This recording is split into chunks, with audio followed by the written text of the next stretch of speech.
knowing something isn't the same as doing it. As human beings, we're emotional, not logical. There's 3 components to success: ownership, intentionality, and care. So it's your responsibility for your business to progress. Most people wait until they're thirsty and then they start digging. You know what the problem with that is?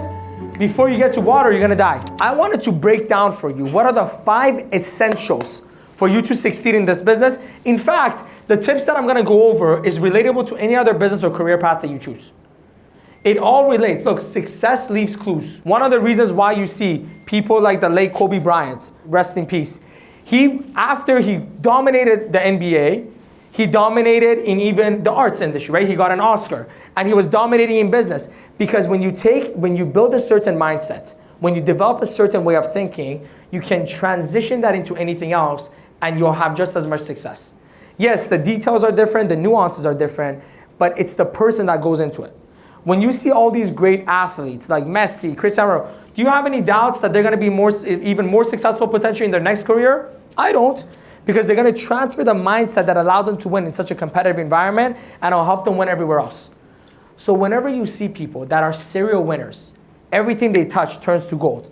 They seem to succeed at everything. Now, yes, they all go through failure. It's not like they don't have any failure, but they end up being the winner, being at the top. It's not because they're necessarily special. It's simply because they develop a certain mindset that allows them to replicate that success over and over and over again. Is that correct? Yes. So the 5 necessities that I'm gonna go over, yes, I related it to this business because all of you are here because you wanna succeed here. But it's relatable to anything else that you do too. And I love that because for me, it's all about adding value. And if you're someone that's here and you're like, you know what, I'm not sure about the business yet, I'm trying it out, you might take some information that's gonna make you a better employee at the company you work with. You might take this information and whatever business you decide to do in the future, you'll be better off for it. You'll take this information and you'll be a more efficient and productive human being as a whole. And isn't that something that we all want? Yes. Of course. So here is the first of the 5 that are so important for us to pay attention to. And I know we talk about this, but it's so important, we gotta repeat it over and over and over again. Coachability. What does coachability mean? It means your ability to learn. Learning is an ability, learning is a skill. Learning is not necessarily tied to intelligence. Yeah, that has something to do with it, but that's not how you win at the game. Have you noticed how there's a lot of individuals who crush it in high school, but then they fail in university? Yes. Right? In high school, they don't even study. It's a breeze. It's because they were getting away with certain talents. But then when they hit university, talent wasn't enough anymore. They needed to develop a learning method. And there's 5 different ways of learning. You learn through reading, you learn through writing, you learn through listening, you learn through watching, and you learn through doing. If you truly want to master something, you have to use all 5. Now for me, the one that I'm strongest in is talking. When I have an idea and I need to work out a strategy, I get on the phone with someone, like Kirash is on the other end a lot of times, there's a lot of other people, and I just talk. And as I'm talking to them, I learn, I come up with new ideas. But you have to find out what method you're the best at, hone in on those, but you want to take advantage of all 5. If you're studying the license, are you taking advantage of all 5? If not, you should. But coachability is an ability to learn from someone else specifically. Having a mentor isn't enough. Having a coach isn't enough. How many of you had great teachers in school before? In a certain class? Did everyone in that class get straight A's? No. Because even though the teacher was great, it's the student that needs to do the learning. It's the student that needs to do the applying. So here's what coachability really means. And I broke it down in a few different categories. The first one is your willingness to seek and apply advice when it is difficult to do so. Anyone can seek and apply advice when they're feeling good and when everything's awesome. Yeah. When somebody tells you to do something you already wanted to do, no problem. Coachability shows itself when somebody tells you to do something that's out of your comfort zone, that you feel fear when you hear about them saying it to you, that you don't even want to go towards that path. That's when coachability kicks in. What do I mean when I say seek? Well, when is it hardest to seek advice? When you're negative, when you're down, when you're going through tough times, yes or no? Yes. When you're depressed, when you're down, do you want to pick up the phone and talk to that positive person who's going to push you out of it? No. You should, but do you want to? No. No, you want to talk to the guy who's going to be like, yeah, bro, I get it. Everything sucks. Because they make you feel better staying in that state of mind that you're already in. Whereas when you call someone who's in a different state of mind and they go, come on man, push through, you're better than this, you got it. They're putting you in a position where now you have to come out of something that you're comfortable in. That's why most people, unfortunately, avoid advice when they need it the most. When you feel like quitting, when things are falling apart, that's when you got to pick up the phone and call your mentor. That's when your mentor calls you and you got to take the call. But you know what most people do, unfortunately? When they're going through that bad day, when they're going through that negativity, that phone call rings and they look at the name and they go, I know what they're going to say. But knowing something isn't the same as doing it. Sure, you might know what they're going to say, but you might need to hear it again. They may need to say it to you in a certain way that emotionally connects with you. As human beings, we're emotional, not logical. That's why we know a lot of things. How many of you know something logically, but you do the opposite anyways? Like you're dating someone and you're like, red flag, stay away. And you're like, no, I'm going there. Let's be honest, okay? All right. Or for example, you want to buy something and you know you shouldn't buy it. You know you can't afford it. You know you don't need it. But you want to, right? So you buy it anyways and then you deal with the mess that you develop later. Okay, so if we were so logical, then we would have done it. But we're emotional, we're not logical. So in those tough times, yes, they're going to tell you what you know they're going to tell, but they're going to connect with you emotionally so you can actually do something about it. Because we take action from emotion, not from logic. Logic helps us make sense of our action, but it's the action that makes all the difference. True? Yes. Perfect. Speed of execution on advice. So, there's many people out there that take action on advice, but the speed at which you do it is going to make all the difference in how quickly you're going to get the results. Yep. And by the way, opportunity isn't there all the time. If you want to invest into something, the difference between you investing now and 3 days from now can be losing an opportunity. So speed of execution is everything. All right, next. Accountability. What is accountability? When you work your job, who are you accountable to? Boss. Your boss, whether it's your manager or whoever else it is. When you play for a sports team, who are you accountable to? Coach. Your coach. Accountability is a huge component to consistency. Sir. All of us are strong-willed human beings, yes. But your will never outdo your environment. And if you're in an environment where there's no accountability, where no one is holding you to certain standards, you're more likely going to dip down to your comfort zone. When you're an entrepreneur, you have the freedom of not having the boss, which is a great thing. It's also a bad thing because you usually don't have someone to keep you accountable. The beautiful thing about this business is you get the freedom, but you also get a mentor that keeps you accountable if you let them. You have to be the one that goes to them for accountability. You have to actually care about their opinion of you. Because I can't fire you. So how do I keep you accountable? By you thinking, man, I don't want to look bad in front of Nima. If you don't have that thought, then I can't keep you accountable. If you don't see me as a credible source where you're like, you know what, I want to show this guy that I'm listening to him so I can get more mentorship, so I can get more resources, so I can get more value, then the accountability is going to go nowhere. That's why we always say there's 3 components to success: ownership, intentionality, and care. This is the care part that I'm talking about. You know who else you got to be accountable to when you're a business owner? Your customers. Your clients trusted you for a reason. To this day, even though I don't take new clients anymore, anytime my client calls me, texts me, I'm on it right away. But that's not enough. They also trusted us to be there for them when they need us for advice. They also trusted us to be there for them when they need to communicate something to us and they're scared. So for me, I'm accountable to my clients. I'm also accountable to my team members. All of you, you're trusting that I'm going to lead you to success. Of course, you're the one that has to make it happen, but you're trusting my guidance. You're trusting that I care for you. You're trusting that I'm going to be there when you need me. That's why I show up when I don't feel like it. Even today, I had some anxiety. I had some mental health stuff. I didn't sleep that well last night. No problem. I'm committed to be here. I want to pour into people. And I came and I feel amazing now. But that's also accountability. But without accountability, you do not have what you need to keep the standards you need to keep at. Is that clear for everyone? Yes. Here's the next one. Coachability requires you to ask quality questions. The quality of your life is determined by the quality of questions you ask yourself. Think about the questions you asked yourself today. Were they high quality or low quality? If the quality is high, the answer is going to be a high quality one. If the quality is low, the answer is going to be a low quality one. Let me give you an example. One of the questions that people ask themselves that is a low quality question is they say, why am I sad? Why am I angry? You go, that sounds like a good question.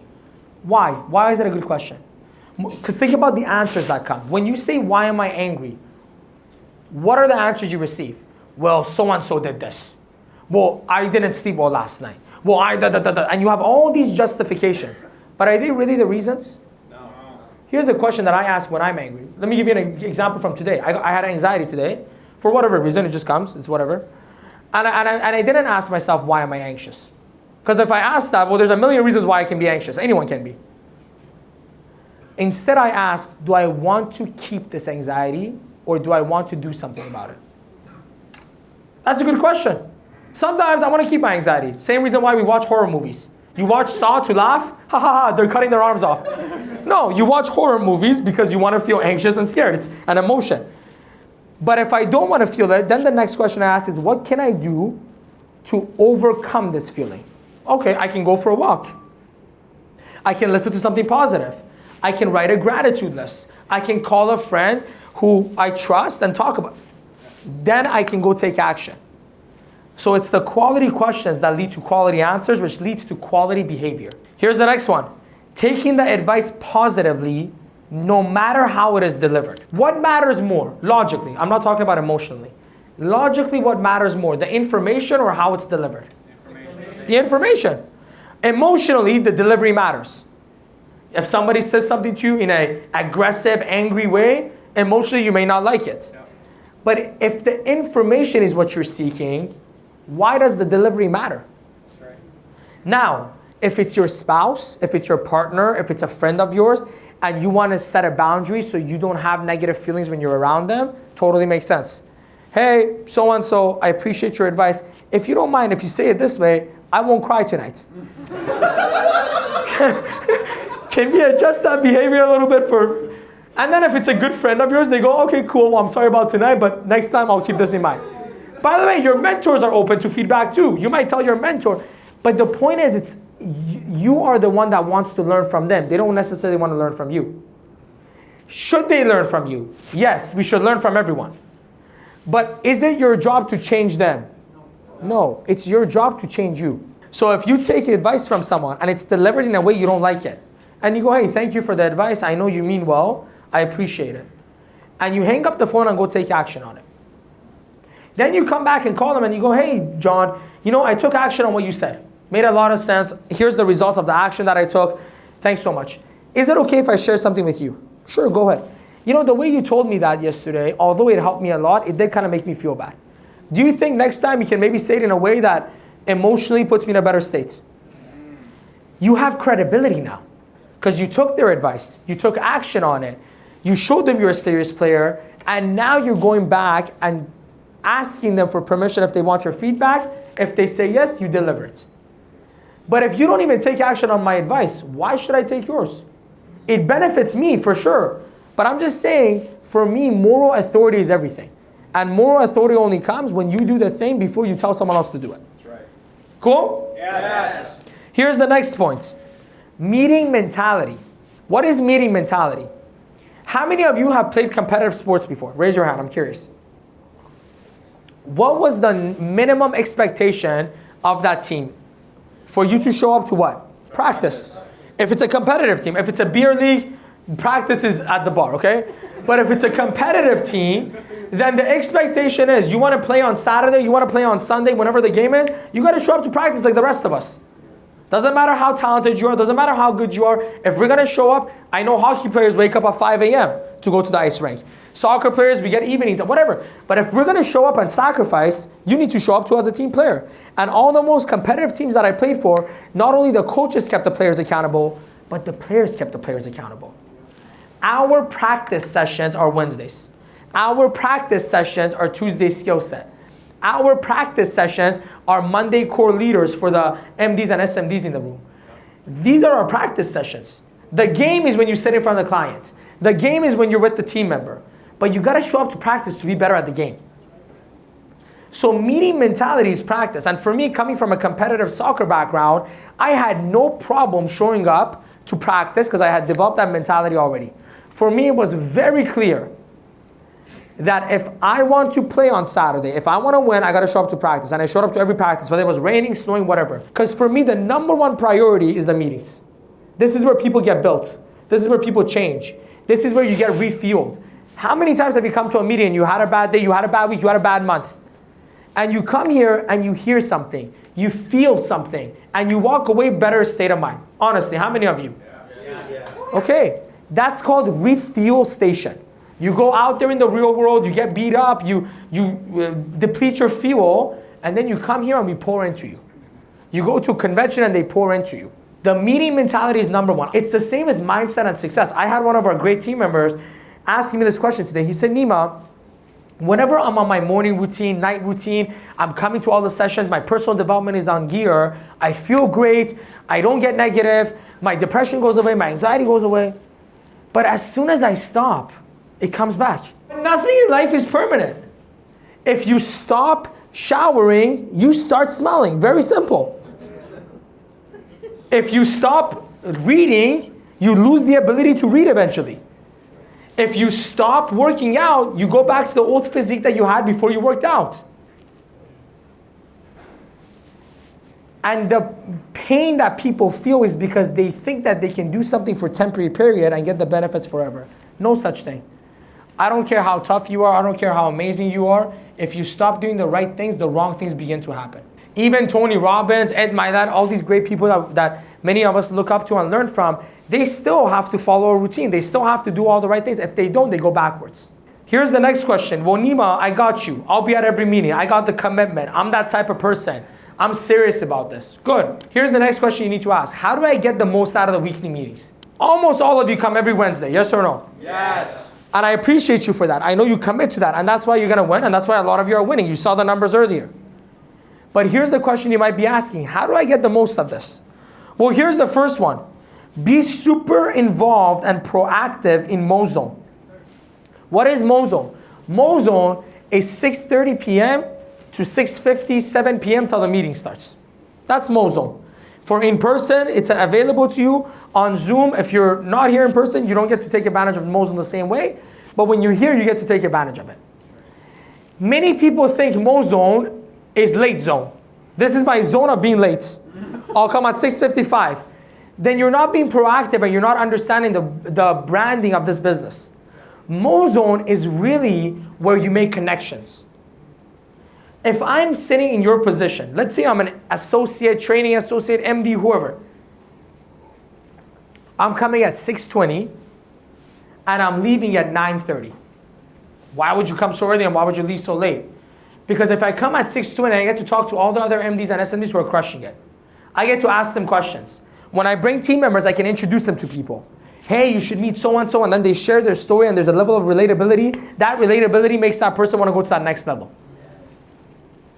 I build a brand with my mentor. My mentor says, man, this guy's always early. I'm going to call him more. I'm going to spend more time because he's taking the business seriously.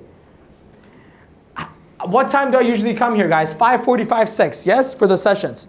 If you're here early, you get a chance to come talk to me. I'm open to talking to everyone, but you know, after the sessions, it's like a tsunami, right? It's too many people and it's not enough time to talk. But you come at 6, you come at 5:45, you can come here and ask me a couple questions. Why wouldn't you take advantage of that? It's a great opportunity to take advantage of that. How many of you want to improve your communication skills?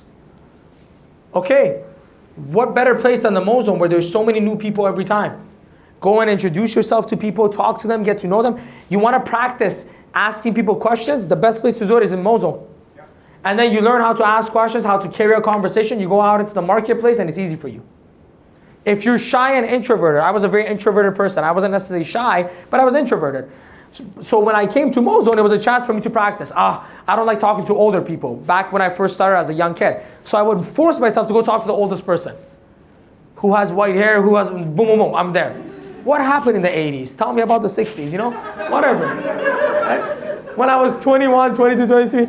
But I wanted to get out of my comfort zone. Because I'm like, it's easy for me to relate to the 20-year-old, to the 22-year-old, but I need to relate to the older person if I'm going to recruit them one day. Yeah. I need to relate to the older person if I'm going to make them my clients. I got to get on the same page. And the more I communicate with them, the more I'm around them, the more I can relate to. Here's the next thing. Every session you come to, I don't care if it's a session you love or it's a session that you don't like, it doesn't matter to me. That's irrelevant. So I'm doing my best. Whatever how you take it is up to you. What you should do as a great student, as an intentional individual, is take at least 3 things that you can either teach someone else or apply into your own life. When I was playing soccer competitively, was every practice amazing? Not necessarily. Sometimes the drills were not that great. Sometimes the other team members were not really that into it. But I made sure that if I'm going to spend my time, I'm going to get something out of it. So if it was nothing else, I was going to get some cardio out of it. So I was going to run harder than everyone else. I was going to practice certain new moves. Whatever it was. My question is, how much value are you getting out of this hour and a half? If it's not much, that's on you. If it's a lot, that's on you. I don't take credit for it either way.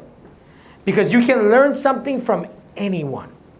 Even if it's just, why is he talking like this? Why is his tone like that? Why is he talking about this before this? You can learn how to teach even if you don't learn from the material. If I have someone going through this list for me, here's what I'm doing. Okay, how good am I at coachability out of 5? Boom. How good am I at meeting attendance out of 5? Boom. I'm rating myself. And then I'm thinking, okay, what is 2 solutions that Nima said that I could be better in this? Okay, maybe if my coachability is 3 out of 5, if I do this and this, I'll be 5 out of 5. Good, got it. My meeting mentality is, I would say it's 5 out of 5, respect. Okay, what do I need to teach my team members so their meeting mentality is 5 out of 5? Like, oh, that's a good point that Nima made. Boom, boom, boom. Why not? Without awareness, change is impossible. With awareness, change is an option. Are you going to take the option to change? Here's the next thing. Join, own, share. How many of you would hire a personal trainer who's overweight and unhealthy? I know there's some personal trainers that are like, strength-based and they might be like bodybuilder looking, whatever. No, I'm talking overweight and unhealthy. How many of you are like, that's the personal trainer for me? Okay, probably none of you, right? How many of you are going, man, I would love to go to the dentist that has no teeth. That's my guy. Seriously, think about it. Would you take advice from someone who's not already doing it? I wouldn't. So you're here to sell some amazing financial products. There's great investment products that we have, like mutual funds and psych funds. There's great insurance products that we have. And you go out there and you tell people about them and inform them about them. My question is this, do you have it? If you don't, what moral authority do you have to tell someone else to buy it? Now, if you're uninsurable, that's fine. That's not your fault, it happens. If you're someone that has no income and you can't afford it in any way, even term insurance, fair enough. But to be honest, I love you as a person, respect. We're not looking for psychopaths.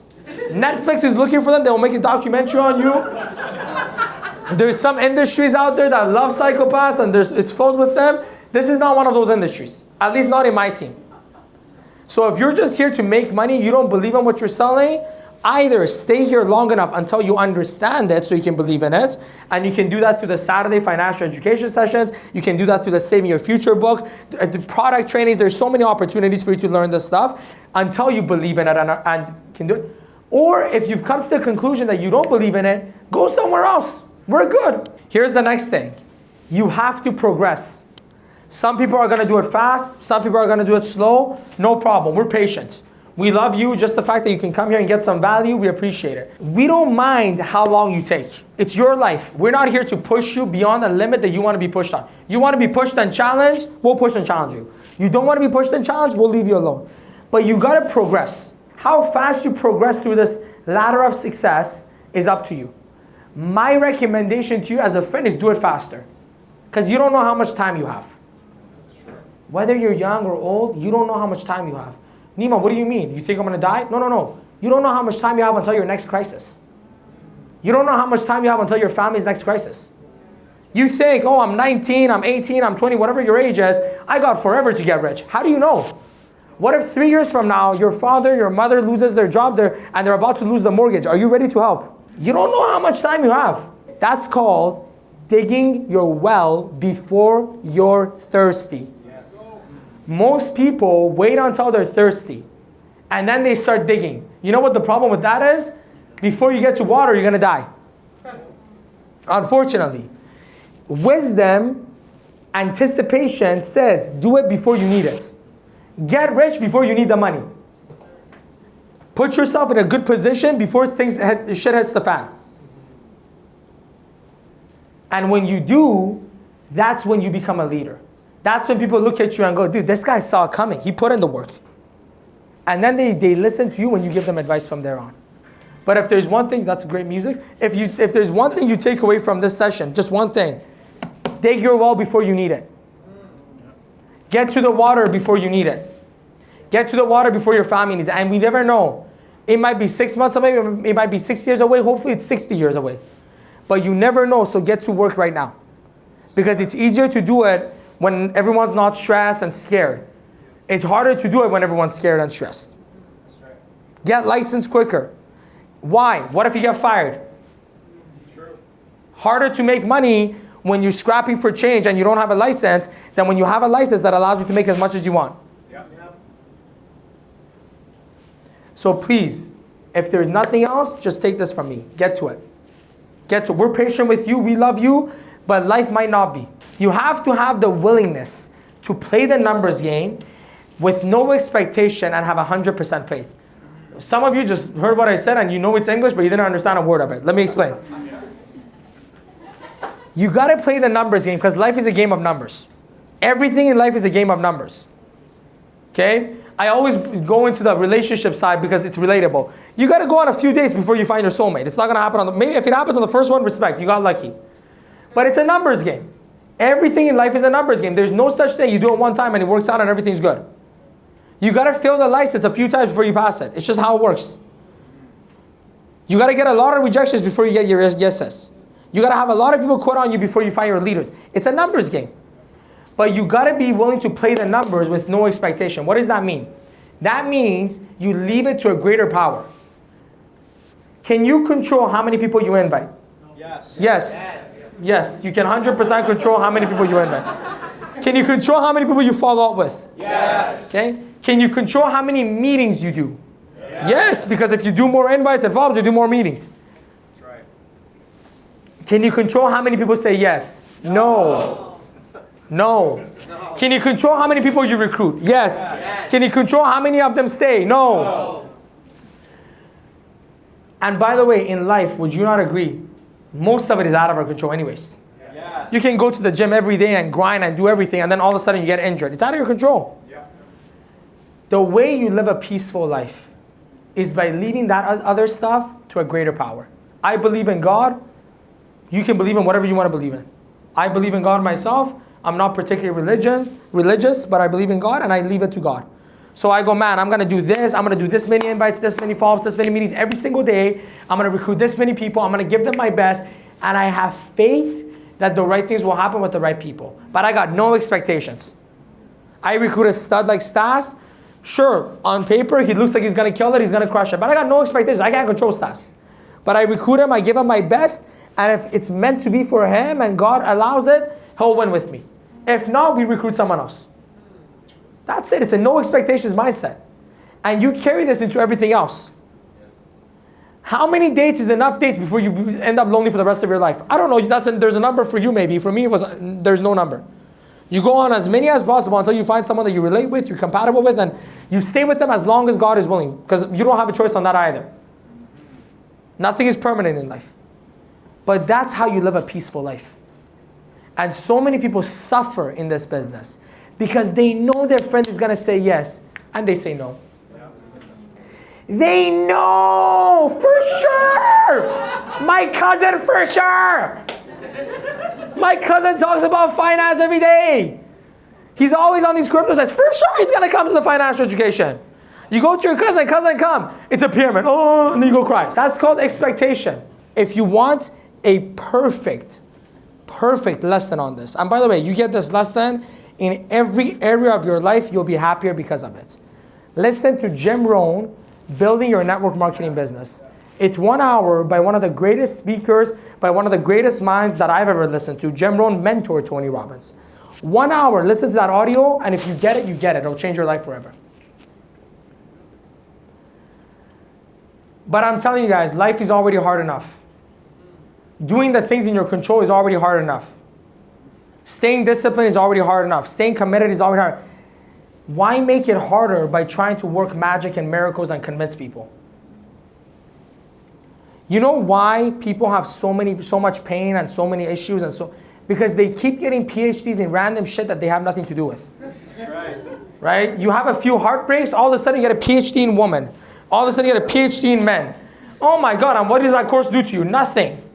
You go read all the articles. Why do they not like me? What do I do to make him like me? And then they stop hating you anyways. You get a PhD in, oh, why is this person so mean to me? Why does my parent do this? You get a PhD on that. Nothing happens at the end of it.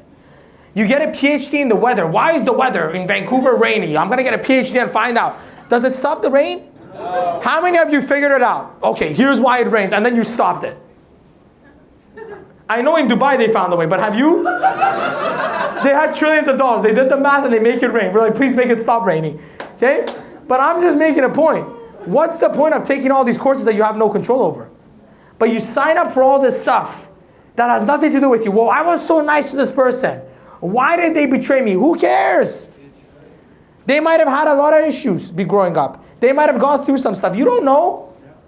Man, my best friend, we were so good, and then they just stopped talking to me. Why? You gotta go PhD on that. Why get a PhD? What are you gonna do about it? Go find a new friend. There's a lot of them out there. Stop taking the course that's not benefiting your life. There's only one course that I ever sign up for, me. If I figure out me, if I overcome me, life is gonna be easy for me. If I get the internal side on proper, if I figure out my discipline, my commitment, my consistency, my way of changing, how to change my thoughts, how to change my self-talk, my life will change around me.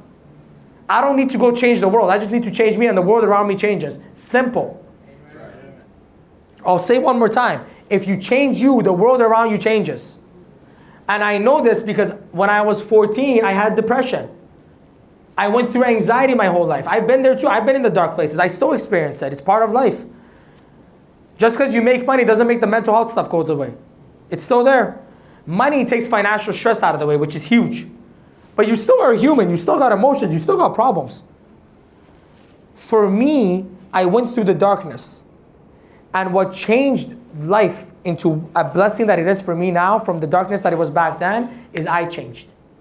Does that make sense? I started to view life from a different lens and life changed for me. So instead of focusing on everything outside of you, focus on inside of you. And when you do that, I'm telling you, it becomes easier. And I want to leave you with a quote that I hope illustrates this better than I can. And this is a quote from Mother Teresa.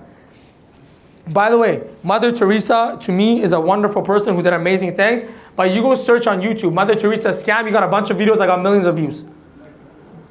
Some crazy like Mother Teresa did this. Do you guys understand how many organizations Mother Teresa had? How many charities? You think she had control over every single one of them? Like she's got millions of these homeless shelters. One homeless shelter abuses a homeless person. Oh my God, Mother Teresa's a scam. Oh, relax. Like what? Everyone does their best. But the reason I'm mentioning that is because we think that people are negative about WFG. No. Negative people are negative about everything. When you're negative, everything around you becomes negative. It's that simple. Let me give you a great example. Go talk to a negative person and be friends with them. Buy them a gift. You know what they're going to think? They're showing off their wealth. Oh, they want to manipulate me. If I go to one of my negative acquaintances and I give them 5,000, they're not going to go, wow, Nima. He goes, he's trying to recruit me. He wants to show me that this 5,000 is money so that I can come into an amazing opportunity and get rich. I'm on to you. Oh, you want to educate me for free on finance? Oh, there is something here. There is something here in this education. What pyramid is this? Yeah. Oh, you want to tell me to grow my money faster than inflation? The lowest form of intelligence is skepticism. The lowest form. Studies have been done on. This is not my opinion. The lowest form of intelligence is skepticism. The highest form of intelligence is open-mindedness. But the reality is that open-mindedness is what's unique, not being closed-minded and skeptical. That's how most people live their life. So here's the quote. People are often unreasonable and self-centered. Forgive them anyway. If you are kind, people may accuse you of ulterior motives. Be kind anyway. If you are honest, people may cheat you. Be honest anyway. If you find happiness, people may be jealous. Be happy anyway. The good you do today may be forgotten tomorrow. Do good anyway. Give the world the best you have, and it may never be enough. Give your best anyway. Mother Teresa. Thank you, everyone.